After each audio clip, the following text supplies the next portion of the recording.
오늘 말씀의 제목은 오늘의 25시입니다. 여러분, 교회가 뭡니까? 교회는 하나님 나라의 그림자입니다. 교회는 하나님 나라의 모형입니다. 많은 사람들이 교회를 쉽게 생각하고 가볍게 말합니다. 우리가 잘 알듯이 베드로가 주는 그리스도시요 살아계신 하나님의 아들이십니다. 이 고백을 했을 때 예수님께서 말씀하셨습니다. 내가 이 반석 위에 내 교회를 세우겠다 그랬습니다. 원어 성경에는 보면은 내 교회를 내가 친히 세우겠다라고 말씀했습니다. 다시 말해서 교회는 목사 한 사람으로 세워지는 거 아닙니다. 교회는 무슨 훌륭한 장로 한 사람 있다라고 해서 교회가 세워지는 거 아닙니다. 교회는 예수 그리스도께서 세우셨다라고 하는 말입니다. 그래서 복음 몰라서 교회를 핍박하고 교회를 없애는데 앞장섰던 바울은 복음 깨닫고 보니까 교회가 너무너무 소중하게 보여지는 것입니다. 오늘 여러분이 교회가 소중하게 생각되지 않는다? 그럼 한번 생각해 봐야 됩니다. 사도행전 20장 28절에 보니까 바울은 이렇게 고백합니다. 하나님이 자기 피로 사신 교회를 보살피게 하셨느니라 그랬습니다. 어떤 장로님이 재직 세미나 때 간증을 하셨습니다. 자기는 교회 직분에 24 올인했다라고 합니다. 그랬더니 하나님이 그 직분을 감당할 수 있도록 지혜도 주시고 또 명철함도 주셔서 직분을 잘 감당할 수 있었다라고 말합니다. 여러분, 초대교회 당시 때 직분을 받는다라고 하는 것은 목숨을 내놓는 것과 똑같습니다. 사도행전 6장에 보니까 스데반, 빌립 이런 집사들이 안수받고 세워질 때 그때는 핍박, 환난, 예수 믿는다는 건 말도 못할 때입니다. 그런데 거기에 내가 장로로, 권사로 직분을 받는다?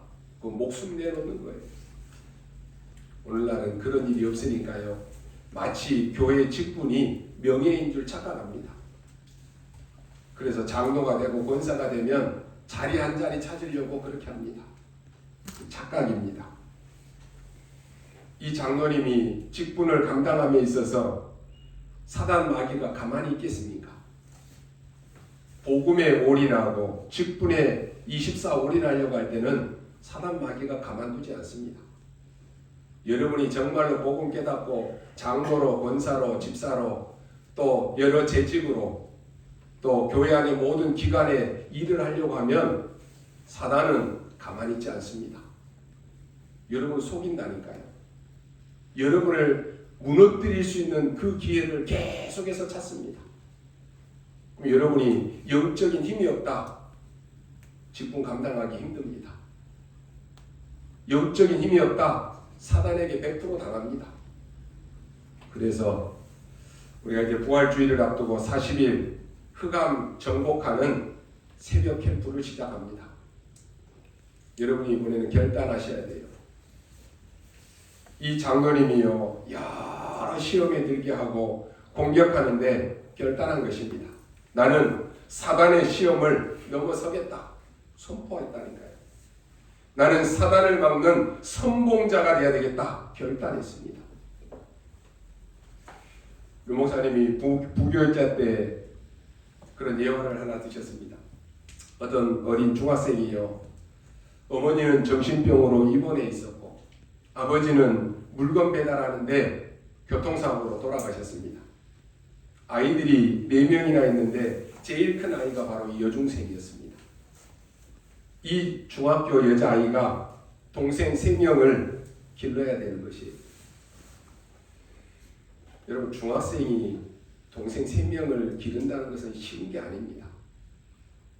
버스터미널에서 청소를 하면서 그 받은 조그만한 돈을 받아서 동생들을 먹여 살린 것입니다. 지금이야 여러분 사회복지시설이 잘 돼 있으니까 좀 그나마 나은 편이죠. 근데 그때는 그런 것도 없었어요. 힘든 가운데 이 아이가 예배 시간만 되면은 잠깐 와서 기도하고 가는 것입니다. 한두 번인 줄 알았는데 매 예배 때마다 와서 잠깐 기도하고 가는 거예요. 어느 날 잠깐 기도하고 가는데 목사님에게 봉투 하나를 주고 가더라는 것이, 그게 무슨 봉투였느냐? 11조 봉투였습니다. 어느 날 이 아이가 울면서 예배를 드렸는데 궁금하잖아요. 그래서 이 아이를 신방을 가서 상황을 알게 되었습니다. 가서 보니까 집 안에 벽에 아빠 옷이 걸려 있는 거예요. 왜 걸어놨냐 물어보니까 중학생이니까 아빠가 얼마나 보고 싶겠습니까? 돌아가신 아빠가 보고 싶으니까 아빠 생각하려고 옷을 걸어놨다는 거예요. 아빠 냄새라도 맡으려고 벽에 아빠 옷을 걸어놨다는 것이. 이 아이는 누구도 도와주는 사람이 없습니다.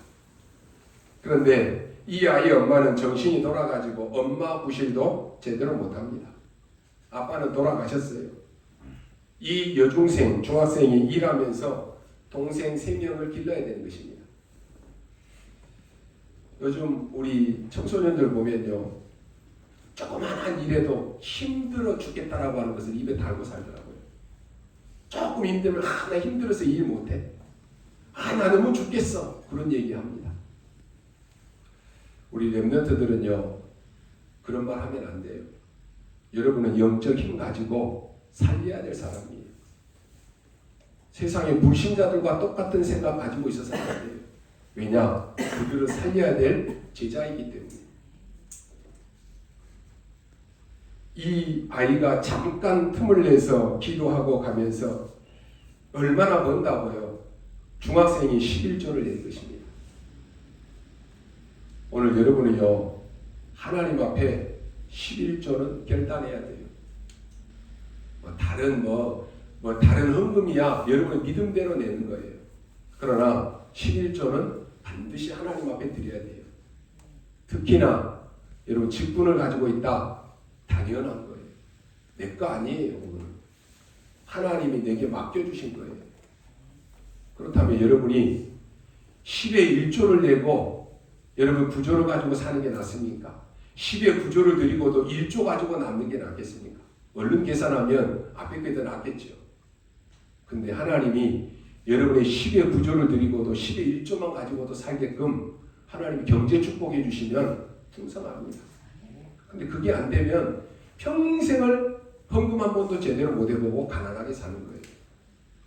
우리가 그런 인생을 살아서는 안 됩니다. 왜요? 하나님이 그런 인생을 살라고 우리를 부르신 것이 아니니까. 그 11조 헌금 봉투를 받아들고 이 목사님이요, 너무 부끄러운 생각이 들었다고 합니다. 야, 이 아이에게 있어서 교회라고 하는 것은 과연 뭘까? 이 아이가 드리는 헌금은 과연 뭘까? 이런 생각을 했다는 거예요. 우리가 자칫 잘못하면요, 이런 부분에 굉장히 소홀히 여길 수 있습니다. 지금 우리가 온라인으로 중국에서도 모든 곳에서도 예배 지금 들어와 있습니다. 우리가요, 이 예배 드릴 수 있다라고 하는 것 자체가 얼마나 감사한지 모릅니다.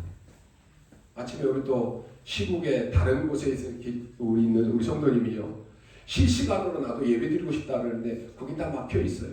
드리고 싶어도 못 드려요. 어떤 목사님이 그래요. 가정에서 2년 동안을 예배를 드리면서 조그만한 지하에 성전이 세워진 거예요.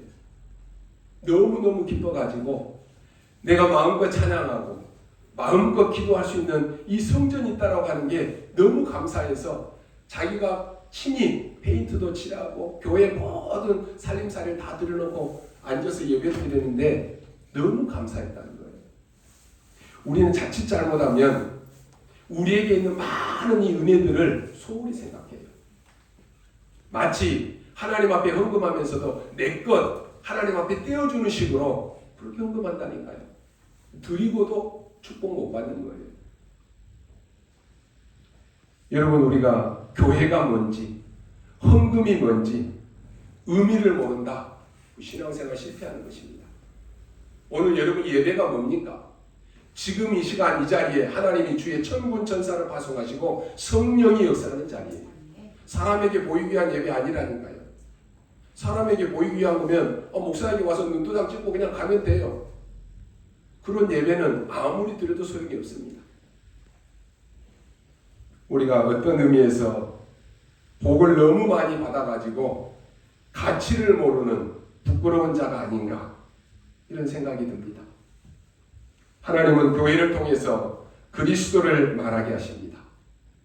그리스도는 교회의 머리고 교회의 몸이십니다. 그래서 하나님의 방법은 그리스도를 통해서 일하시는 것입니다. 그리스도를 통해서만 흑암 사단의 권세는 꺾입니다. 그리스도를 통해서만 죄와 저주 재앙이 완전히 무너집니다. 그리스도를 통해서만 사단의 권세가 완전히 꺾이는 것입니다. 그래서 이 사단은 그리스도 아니고는 겁을 내지 않습니다. 이 사단은 아무리 여러분이 열심히 하고 아무리 헌금 많이 해도 그리스도가 아니다. 절대로 겁먹지 않습니다. 세상에 경제가 필요하고 과학자가 필요하고 지식도 필요합니다. 그런데 세상에 그 어떤 것도 그리스도를 말해주는 곳이 없습니다.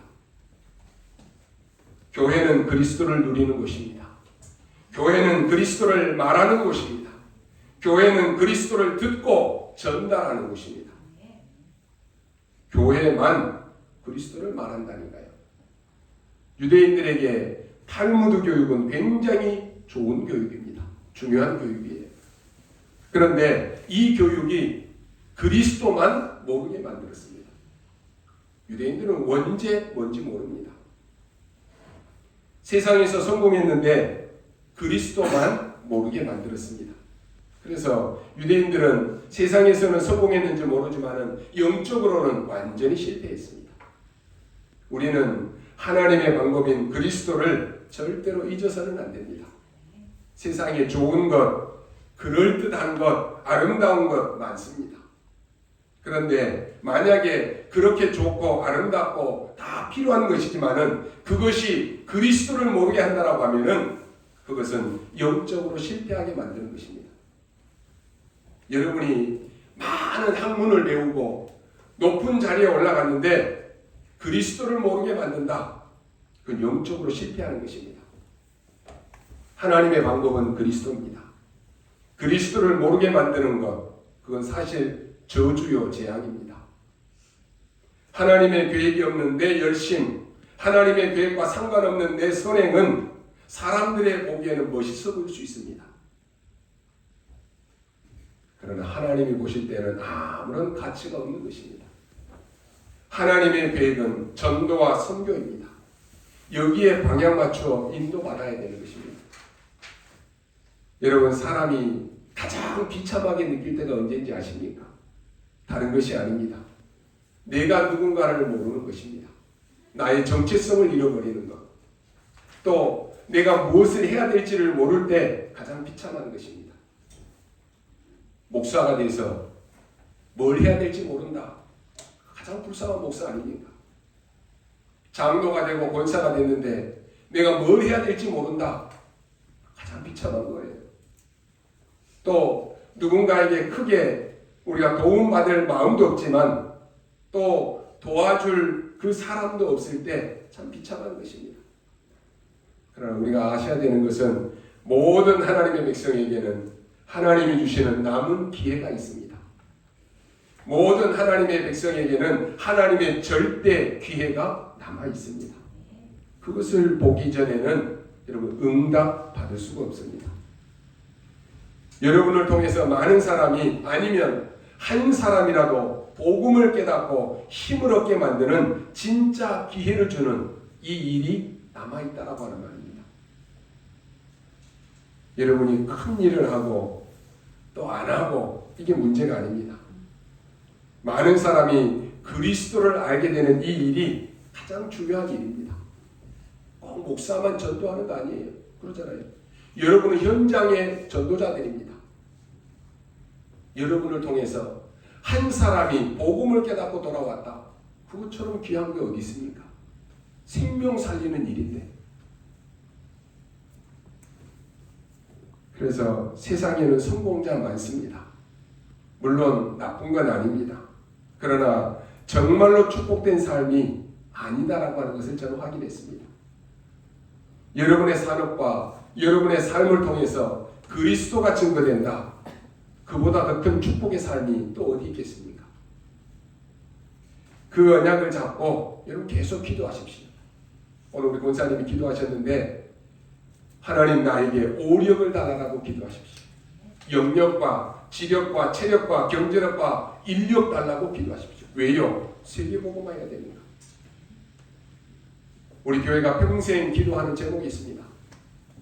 지역복음화 위해서 4천 제자와 400중직자, 400지교회가 일어나도록 전 세계 1천만 제자가 일어나서 세계복음화할 수 있도록 기도하시라니까요. 전 세계는 거의 지금 복음이 증거되지 않았습니다. 그렇게 활발하게 일어났던 유럽, 미국 교회들이 지금 다 문을 닫고 있습니다. 여러분 영상을 보셨죠? 그 유명한 미국에서 목사들이 기도할 때 예수 그리스도 이름으로 기도합니다. 그거 없앤다니까요. 뭐라고 기도합니까? 모든 종교의 이름으로 기도합니다. 그렇게 얘기한다니까요. 안 믿어지시죠 여러분이? 근데 지금 전 세계 현장입니다. 교회들 다 문 닫고 있습니다. 복음 증거되지 않습니다. 그러니 어떻습니까? 결과가 완전히 흑암에 빠졌습니다. 그래서 전 세계 1천만 제자가 일어나고 지금 237개 나라와 5천 종족 복음 듣지 못하는 곳 많습니다. 그 지역에 복음 듣게 해달라고. 왜 우리가 지금 비대면으로도 예배드립니까? 비대면 모든 현장에 지금 우리가 여기서 예배드리는데요. 지금 시국에 또 저기 강원도에서 현장에서 지금 다 같이 예배드리고 있어요. 이 예배가 전 세계로 지금 확산돼야 되는 거예요. 왜요? 복음 들어야 되니까. 오늘 본문은 여러분이 아시다시피 세계를 바꾸는 본문입니다. 우리는 그냥 읽어 나갔지만은 오늘 이 본문은 처음으로 지금 선교사가 파송되는 아주 중요한 순간입니다. 뭐든지 여러분 처음이 중요합니다. 그러잖아요. 지금까지는 억지로 노예로 포로 속국으로 갔는데 이제는 스스로 자원해서 가는 현장입니다. 모세가 출애굽하는 것보다 더 큰 역사입니다. 애굽에 가서 요셉이 총리가 된 것보다 더 큰 역사라니까요. 아니 어째서 그렇습니까? 말할 수 있습니다. 이 사람들이 엄청난 일을 했는데 그보다 더 큰 역사라니 이게 말이 됩니까? 그럴 수 있습니다. 그런데 정확하게는 복음의 능력을 알지 못해서 요셉, 모세 모두가 다 억지로 끌려가서 선교했다니까요. 자발적으로 한 것이 아니라 억지로 간 것입니다. 여러분 주의 일도요. 자발적으로 자원해서 하는 것이 은혜고 응답입니다. 억지로 한다. 축복도 못 받아요. 거기 가서 뭐 했느냐? 언약을 전달하는 것입니다. 여러분이 이 언약을 붙잡으면 노예로 갈 필요가 없습니다. 이 언약을 붙잡으면 전쟁, 포로, 속국으로 갈 이유가 없다니까요. 여러분이 이제는 뭐를 하는 것이 아니고 이제는 나를 점검하는 시간을 가지십시오. 그리고 모든 삶에 답을 내십시오. 그 이전에는 사실상 응답은 없습니다. 왜냐? 응답 안 옵니다. 응답 와도 모릅니다. 모세가 80년을 몸부림쳤습니다. 근데 응답이 오지 않았습니다. 우리가 솔직히 자신을 속이지 말아야 되는데 지금 내 자신이 응답이 없다. 그거 확인해야 돼요. 그렇다면 여러분의 인생에 결단 내려야 됩니다. 내가 지금 응답받는 것이 중요한 것이 아니고 복음 듣지 못한 사람에게 단 한 사람이라도 내가 복음 전할 수 있도록 하나님 나에게 은혜 달라고 기도하십시오. 여러분이 정말로 이 기도한다라고 하면은 하나님은 여러분에게 응답 주실 것입니다. 곰곰이 한번 생각해 보십시오. 여러분이 예수가 그리스도라고 하는 이 복음 받았을 때 여러분의 현장에 나하고 상관없어요. 내 형편, 내 사정하고 상관없어요. 내가 만난 이 그리스도 이거 전할 때 하나님은 모든 것을 축복을 가지고 오십니다. 그거 회복하셔야 돼요. 올바른 기도를 해야지만이 올바른 응답이 오는 것입니다. 여러분을 통해서 다른 사람이 살아나기 때문에 절대 기회를 하나님이 만들어 놓으신 거예요. 현장에 사도행전 13장 48절에 영세 전에 구원 주시기로 작정된 자가 기다리고 있다니까요. 그 현장을 가야 되는 거예요. 그 현장을 못 빼면 그 현장이 어떻게 됩니까? 그 황금어장이 사각지대가 되고 그 사각지대가 재앙지대가 돼서 여러분과 여러분의 후대에게 그게 영향이 미친다니까요. 오늘 하나님이 절대 기회를 만들어 놓으셨습니다. 오늘이 바로 그 시간입니다. 참고해야 될 것이 있습니다. 뭡니까? 너무 핍박과 어려운 상황입니다. 여러분 차라리 사고가 나거나 병이 오면 괜찮습니다. 왜 그렇습니까? 그때는 깨닫는다니까요. 사고가 오고 병이 오면 내가 그동안에 많은 건 놓쳤네. 깨닫고 기도하기 시작한다니까요. 초대교회 상황은 지금 이런 상황입니다. 정통교회인 유대교와 이스라엘이 지금 마가다락방 교회를 보고 이상한 교회다라고 이단 교회다라고 지금 그렇게 했다니까요. 지금 그런 상황입니다. 그리고는 법으로 정했습니다. 저 초대교회는 이상한 단체다. 이단이다. 가지 말아라. 복음 전하지 말아라. 이렇게 법으로 만들어놨어요. 놀라운 사실은 시대마다 사단은 이 전략을 펴니다. 복음을 막으려고 복음 전하는 교회를 이단 누명 씌워버리는 거예요. 사단은 복음 전하는 거 가장 싫어합니다. 그러니까 여러분이 성경책 들고 교회 왔다 갔다 하는 거 그거 사단이 제일 좋아해요. 은혜 받을 필요도 없다. 교회만 왔다 갔다 해. 열심히 할 필요도 없어. 교회만 왔다 갔다 해. 사단이 제일 좋아하는 신자. 여러분이 은혜 받고 여러분이 현장에 나가서 전도하는 거 사단은 제일 싫어합니다. 교회가 복음 전하지 않는 교회 사단 제일 좋아합니다. 그냥 베드로처럼 여기가 좋사오니 그냥 우리 교회가 너무 좋으니까 이대로만 있으면 좋겠다. 그게 사단의 전략이에요. 여러분이 현장에 나가서 복음 전하는 거 사단이 싫어합니다. 그러니까요. 법으로 정했다니까요. 사단은 복음 전하는 거 가장 싫어합니다. 복음 전하지 말라고 했는데 복음 전하면 어떻게 되느냐? 사형입니다. 누가 이런 복음 전하겠어요? 법으로 그렇게 만들었다니까요. 완전히 지금 우리와는 다른 상황입니다. 이때 일어난 일입니다. 하나님이 바울이라고 하는 사람을 꺾어가지고 세계 선교하는데 방향을 트는 첫 번째 사건이 오늘 말씀입니다. 만약에 핍박이 없었다라고 하면 어떻게 됐겠습니까? 여러분이 그걸 응답이다라고 생각하고 감사합니다 그러겠습니까? 만약에 핍박도 없고 조용히 평안해서 너무 좋다. 여러분 어떻게 생각합니까? 그게 응답입니까? 그러면 흑암 막는 세계복음화는 또 놓치게 되는 것입니다. 지금 여러분이 가지고 있는 어려움이 있다라고 하면은 지금 겪고 있는 어려움이 있다라고 하면은 그것이 바로 길이고 그게 바로 답입니다. 핍박이 일어나고 환란이 일어나고 어려움이 오니까 참 제자들이 붙었다니까요. 여러분 핍박이 끝나니까요. 제자도 없어요. 평안한데 누가 제자가 나옵니까? 어려움이 오고 죽인다 하고 막 사형을 시키고 하니까 제자가 일어나는 거예요. 이 언약을 붙잡고 기도했더니요. 하나님이 절대적인 기회를 준비했다가 우리에게 주신 것입니다. 오늘 여기 뭐라고 기록되어 있습니까? 2절에 보니까 금식하며 기도했는데 성령이 내가 불러 시키는 일을 위하여 그랬습니다. 4절에는 두 사람이 성령의 보내심을 받았다 그랬습니다. 여러분이요 다 금식하면서 기도해야 된다 그런 말 아닙니다. 무슨 말입니까? 혹시 이 중에 여러분 금식해 보신 분들 있습니까? 3일 금식해 보면 어떤 일이 생긴지 아십니까? 하루 정도 금식은요 누구나 다 할 수 있습니다. 하루 금식은 건강에도 좋습니다. 여러분 건강검진 받으려고 해도 하루 정도는 금식하라 그러잖아요. 왜요? 장 청소를 깨끗이 하니까 하루 정도는 몸에 좋아요. 어떤 사람은요 특히 여자분들은 다이어트 하면서 금식도 해요. 우리 어릴 때 보면은 어린 아이들이 어떻습니까? 부모에게 꾸지람 받으면 화나가지고 밥 안 먹어 그래가지고 안 먹잖아요. 우리 애들도 어릴 때 보니까 혼나가지고 밥 굶은 적도 있어요. 어릴 때는 그런 사람 많아요.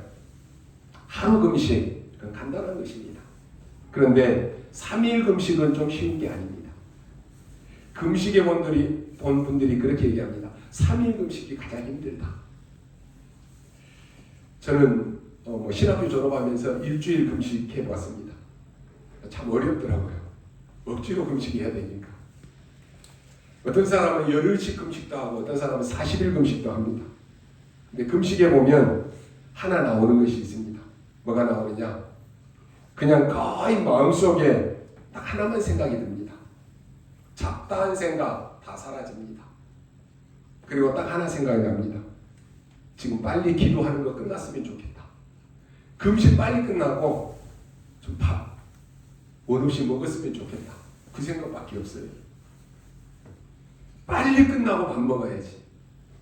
저도 그때 금식 끝나고 우리 광주의 무등산 거기서 기도했는데요. 끝나고 우리 저기 현석이 엄마한테 빨리 전화해서 지금 빨리 시원한 국 좀 끓여놓으라고 밥 먹어야 되겠다. 새벽에 내려와서 막 밥 먹었어요. 그것밖에 생각 안 나요. 그런데 이 짧은 이 시간이지만요. 우리가 하나님을 향해서 집중했는데 역사가 일어납니다. 물론 당장 응답 오는 건 아닙니다. 지나오면은 어떻게 멸망받을 수밖에 없는 나를 하나님이 이렇게 인도하셨는지 하나님의 은혜가 보이기 시작합니다. 약간만 기도했을 뿐인데 하나님은 내 운명을 뒤바꿔 버렸습니다. 하나님은 이 축복을 여러분에게 주시기를 원하십니다. 핍박이 몰려오고 극한 상황이 오는 것처럼 보였는데 아닙니다. 그래서 여러분 속지 마시기 바랍니다. 세계를 향해서 눈을 떠야 됩니다. 처음 있는 일입니다. 이스라엘의 과거를 다 깨뜨리고 선교를 향해서 눈을 뜨라라고 하는 것입니다. 많은 어려움 중에 갇혀있지 말고 더 큰 세계를 보라라고 하는 것입니다. 지금 여러분이요, 여러분만의 그 그릇들을 깨뜨리지 않으면 더 큰 세상, 더 큰 그릇을 볼 수가 없어요. 우리가 이 지역에서만 살면 전 세계 현장을 볼 수가 없다니까요. 그 그릇을 깨뜨려야지. 그 나의 생각의 그릇을 깨뜨려야지 믿음의 그릇이 넓혀진다라고 하는 말이에요. 맨날 우리가 이 안에서만 갇혀갖고 우리끼리만 좋다라고 있으면 세계복음은 어떻게 합니까? 안 되는 거예요. 그거 깨뜨리라는 거예요. 지금 상황이 어려운 분들도 많을 것입니다.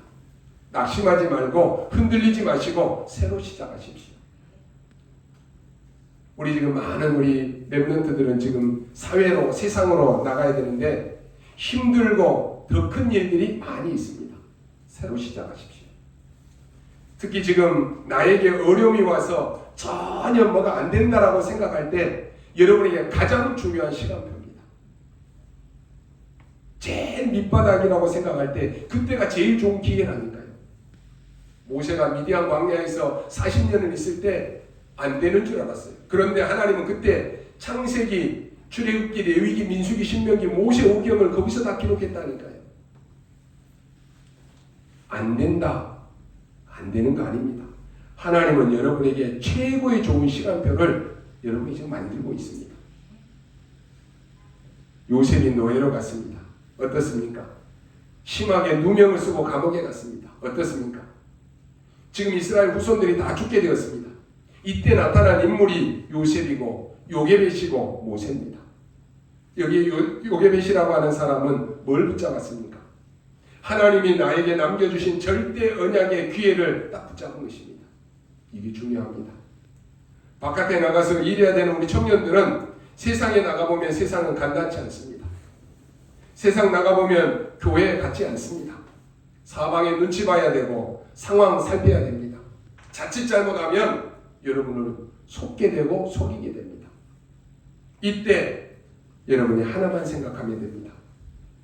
여러분을 힘들게 하는 그 사람들이 다 어려운 것입니다. 표시 안 낼 뿐이에요. 거짓말하고 있을 뿐이지 힘듭니다. 아, 왜 저 사람이 나를 특히 이렇게 어렵게 만들지? 아닙니다. 다 힘듭니다. 이때 여러분이 언약 붙잡아야 됩니다. 애굽이 강한 나라가 아닙니다.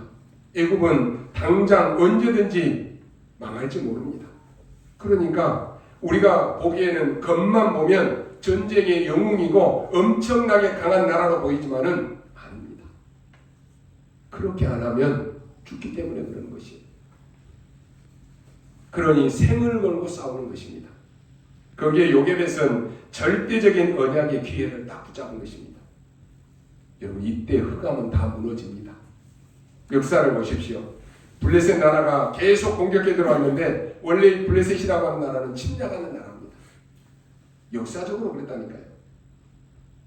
기회를 잘 붙잡으십시오. 아니, 저 사람들은 왜 자꾸 우리를 괴롭힐까? 아닙니다. 나중에는 골리앗까지 와가지고 이스라엘을 다 내놓으라고 말합니다. 그러나 이때 언약 잡은 다윗에게는 기회가 온 것입니다. 여러분이 진짜 기도한다면 보일 것입니다. 블레셋은 강한 나라가 아닙니다. 우상에 잡혀서 사람을 죽이고 멸망시키는 그런 나라입니다. 거기에 완전히 잡혀있는 대표자 골리앗이 나타난 것입니다. 이때 다윗은 당당하게 나갔다니까요. 여러분, 이 눈을 떼야 됩니다. 모든 사람들이 골리앗 앞에 벌벌벌 떨었다니까요. 그 앞에 누구도 나가지 않았습니다. 이게 정상일지도 모릅니다. 그런데 잘못 본 것입니다. 심지어 사울왕도 이 골리앗 앞에 벌벌벌 떨었습니다. 이게 정상일지도 모르다니까요. 지금도 똑같습니다. 여러분의 가는 길도 똑같습니다. 다윗은 아니었습니다. 당당하게 나가서 뭐라고 말한지 아십니까? 다윗이 나갈 때 골리앗이 앞서서 말한 것이 있습니다. 블레셋에서 섬기는 그 악한 신, 그 신의 이름으로 다윗을 저주한다라고 되어 있습니다. 잘 보십시오. 이때 다윗은 나가서 뭐라고 말합니까? 나는 네가 모욕하는 여호와의 이름으로 왔다라고 선포합니다. 보통 말이 아니지요. 여러분에게 진짜 기회가 있다라고 하는 것을 아셔야 됩니다. 문제 보는 눈이 다르다라고 하는 것이. 사람들은 그럽니다. 아, 목사님, 내 남편이 문제예요. 아, 내 아내가 문제입니다. 내 자식이 문제예요. 우리 부모가 문제입니다. 라고 말합니다. 여러분, 이렇게 보니까 맞는데 다 놓치는 것입니다. 틀린 게 아닙니다. 맞습니다. 그런데 그러면 지는 것입니다. 여러분은 다른 비밀이 있습니다. 여러분은 하나님의 자녀입니다. 그들을 살려내야 될 신분 권세가 있습니다. 불쌍하게 몸부림치는, 그리고 거짓으로 포장하는, 속이는 그 사람들을 보고 여러분이 기도해 줘야 되는 것이. 왜 겁을 냅니까? 왜 두려워합니까? 이게 중요합니다. 그 모습을 다윗이 보는 것입니다. 다윗의 고백입니다. 제가 골리앗과 싸우러 나가겠다라고 말합니다. 지금 골리앗을 보고는 다 벌벌벌 떨고 있는 그 형들 앞에서 하는 말입니다. 지금 불쌍한 골리앗을 보고 벌벌벌 떠는데 그게 틀린 것입니다. 맞는데 틀린 거라니까요. 99%의 사람들 맞는데 틀립니다. 그래서 여러분, 현장에서 사람들 말 듣지 마십시오. 눈에 보이는 환경 맞지만 틀립니다. 사울왕도 말합니다. 아니, 네가 어린아이인데 어떻게 나가서 싸울 수 있겠느냐 그럽니다. 맞지만 틀렸습니다. 여러분, 이 눈을 뜨셔야 됩니다. 흔들리지 마시기 바랍니다. 여러분이 현장 나가면 어렵습니까? 아닙니다. 어려운 것처럼 보입니까? 아닙니다. 위기가 왔습니까? 아닙니다. 위기 온 것처럼 보입니다. 똑같은 이야기입니다. 와하방이라고 하는 사람이 정치하는데 자기 나름대로 생각을 잘했습니다. 왜냐? 전 세계는 하나 되어야 된다라고 하는 것이. 쉽게 말하면 세상 말로 보면 이 아하방은 그릇이 큰 사람입니다. 그러려면 어떻게 해야 되겠습니까? 주변의 모든 나라들과 함께 교류해야 됩니다. 그래서 결혼도 다른 나라 여자를 데리고 와서 한 것입니다. 그게 이세벨이잖아요. 이 여자가 오면서 어마어마한 우상을 몰고 와서는 신당을 짓고 나라가 완전히 난리가 난 것입니다. 이걸 알고 있는 사람이 오바다요 엘리사입니다. 오바다는 왕을 두려워하지 않았습니다. 오히려 불쌍히 여겼습니다. 엘리사를 보십시오. 이게 중요합니다. 절호에 남은 기회 여러분 놓치지 마시기 바랍니다. 어려움을 당하니까 사람들은 대부분 흔들립니다. 아닙니다. 절호에 남은 기회 놓치지 마시기 바랍니다. 오늘 이 본문은 엄청난 본문입니다. 세 가지 큰 응답을 여러분이 나오는데 첫 번째로 하나님이 준비해 놓으신 모든 것을 허락해 주셨습니다. 이 언약을 잡으니까 성령이 직접 역사했습니다. 하나님의 성령이 여러분에게 역사하신다. 누가 그걸 막을 수 있겠습니까? 본인도 자신도 사실은 모릅니다. 하나님의 성령의 역사가 여러분의 학업과 여러분의 직업에 여러분의 가정에 역사한다. 누가 그것을 막을 수 있겠습니까? 오늘 바나바가 누군지 여러분 아시죠? 여기에 니게르라고 하는 사람 시몬 이 흑인 지역 사람입니다. 이 사람들이 어떻게 여기에 함께 모일 수 있겠습니까? 또 이름이 나왔는데 구레네 사람 이 루기오도 나옵니다. 구레네는 저 북아프리카 사람입니다. 어떤 학자는 이 사람이 예수님이 십자가 지실 때 저 골고다 언덕에 갈 때 그 십자가를 대신 진 사람이다라고도 말합니다. 또 어떤 학자는 루기오, 누가라고도 말하는 사람도 있습니다. 중요한 것은 어떻게 이 사람들이 여기에 함께 모일 수 있었느냐라고 하는 거죠. 더 놀라운 것은 헤롯의 젖동생 마나인입니다. 이 기록을 한번 보십시오. 이 헤롯의 젖동생이라고 하는 말은 젖을 먹고 자라는 친동생이다라고 하는 말입니다. 이 사람이 모든 권력을 다 포기하고 제자로 나선 것입니다. 더 놀라운 것은 바울입니다. 하나님이 이렇게 한 팀으로 딱 준비해 놓으셨다니까요. 여러분이 하나님이 준비해 놓으신 절대적인 언약의 기회를 붙잡고 있으면 여러분이 하시는 일이 자그만하게 보이지만은 하나님은 이렇게 역사하시는 것입니다. 두 번째로 역사상 최고의 기회입니다. 어째서 그랬습니까? 지금까지 노예로 포로로 가서 막 복음을 전했는데 지금 처음으로 세계 선교를 나가는 현장입니다. 처음으로 하나님의 말씀이 성취되는 시간입니다. 여러분 이 축복 속에 있으시기를 바랍니다. 처음으로 하나님의 말씀이 성취되는 곳에 내가 있다. 두말할 필요가 없는 것이 다른 건 전부 이론이고 사람 소리입니다. 하나님의 말씀 붙잡으라니까요. 지금 여기 있는 장로님들, 권사님들 그리고 앞으로 우리 교회 미래 예비 장로, 예비 권사들 우리는 237 나라와 이 지역에 대한 확실한 것을 언약으로 붙잡아야 됩니다. 그 속에 내가 있고 그 속에 우리의 산업이 있어야 되는 것입니다. 여러분이 우리 교회에서 무슨 작업을 해야 되느냐? 내가 영원히 우리 자손 대대로 기도할 나라를 여러분이 딱 붙잡고 있어야 됩니다. 대부분 사람들이 진짜 거 안 하고 가짜 거 한다니까요. 진짜 해야 될 것을 여러분 놓치지 말아야 됩니다. 지금 부활 메시지가 성취되는 순간인데 역사상 최고의 기회입니다. 세 번째, 여러분이 이 언약을 잡았는데 뭐가 나옵니까? 여러분의 인생이 흑암에 빠진 자, 운명을 뒤바꾸는 그런 기회다라고 하는 말입니다. 로마는 지금 사람을 죽이는 길만 계속 선택합니다. 그런데 그것을 막는 길에 들어선 것입니다. 유대나라 정통교회는 복음 막는 길에 들어섰습니다. 오늘 여러분이 그 운명을 뒤바꾸는 시간표입니다. 많은 유대인들이, 많은 사람들이 사단의 심부름했습니다. 지금도 그 일을 하고 있습니다. 근데 바울은 완전히 선교사로 완전히 바뀌는 엄청난 사건입니다. 여러분 이걸 놓치면 안 됩니다. 앞에 것도 중요하지만 완전히 지금 틀을 바꾸는 선교의 문을 여는 시간입니다. 이 언약 붙잡으십시오. 결론으로 말씀드립니다. 최고의 핍박, 최고의 어려울 때는 하나님은 절대적인 기회를 만드는 축복을 언제든지 주셨습니다. 그래야 언약이 성취되고 하나님의 최고의 계획이 이루어지고 그래서 그때야 인생의 미래를 뒤바꾸는 역사가 일어나기 때문에 그렇습니다. 여러분의 환경에 속지 마십시오. 언약 딱 붙잡으십시오. 아니 목사님이 현장에 가보면 이런 일이 있고 저런 일이 있고요. 다 그러는데요. 맞지만 아닙니다. 정말 잘못 본 것입니다. 아 우리 남편이 이상한데요. 아 우리 아내가 이상한데요. 맞지만 잘못 본 것입니다. 지금 그 남편이 그 아내가 영적 문제에 빠진 지 오래된 것입니다. 이걸 정확하게 보셔야 돼요. 보통은 내 아내가 이상하다. 아니, 교회 다니는데 더 이상하다. 그럽니다. 아닙니다. 착각입니다. 잘못 본 것입니다. 우리는 자꾸 잘못 보고 있어요.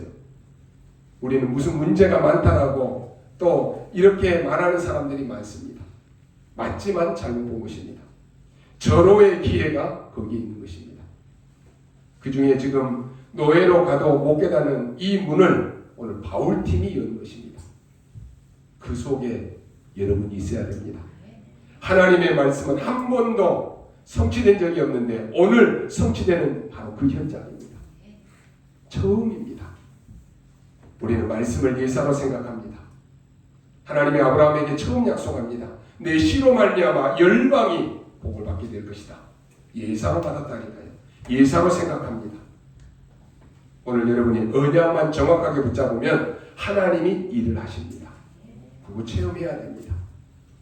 불쌍한 불신자와 같이 비교하지 말고 여러분은 그들을 살려야 될 사람들입니다. 우리의 산업은 그냥 산업이 아닙니다. 세계 선교해야 될 산업입니다. 언약 잡으시라니까요. 오늘 이 시간은 굉장한 시간입니다. 그래서 오늘이 25입니다. 25는 우리의 시간표가 아닙니다. 하나님의 시간표고 하나님의 것입니다. 그래서 오늘의 25시를 붙잡으십시오. 기회 놓치지 마십시오. 여러분 생에 절호의 기회를 놓치지 않는 언약을 지금 딱 붙잡으십시오. 어떻게 붙잡아야지 정확합니까? 현실을 잘못 봐버리면 여러분이 축복은 축복이 아닌 것으로 보게 됩니다. 그게 틀린 것입니다. 핍박이 들이닥치면 죽게 된 것인데 이게 기회입니다. 그 일 때문에 안디옥 교회가 생기고 그 일 때문에 세계 선교의 문이 열린 것입니다. 그래서 누구도 얻지 못했던 응답과 언약을 여러분이 딱 붙잡는 것입니다. 그러면 모든 것은 하나님이 책임지실 것입니다. 이번 주간에도 하나님의 은혜가 넘쳐나는 한 주간 되시기를 주님의 이름으로 축원합니다. 기도하겠습니다. 하나님 감사합니다. 오늘 이 시간에 우리의 눈을 여시고 하나님의 것을 보게 하여 주옵소서. 세상 사람과 비슷한 응답이 아닌 하나님의 것으로 죽어가는 현장과 그들을 살리는 증인 되게 하여 주옵소서. 사람의 눈으로 보는 비슷한 것이 아닌 하나님의 눈으로 보는 그 축복 속에 우리의 산업이, 우리 모든 가정이, 교회가 그 속에 있게 하여 주옵소서. 지금 이 시간부터 하나님 우리의 모든 응답이 새로운 응답으로 시작되게 하여 주옵소서. 감사를 드리며 살아계신 우리 구주 예수 그리스도의 이름으로 기도하옵나이다. 아멘.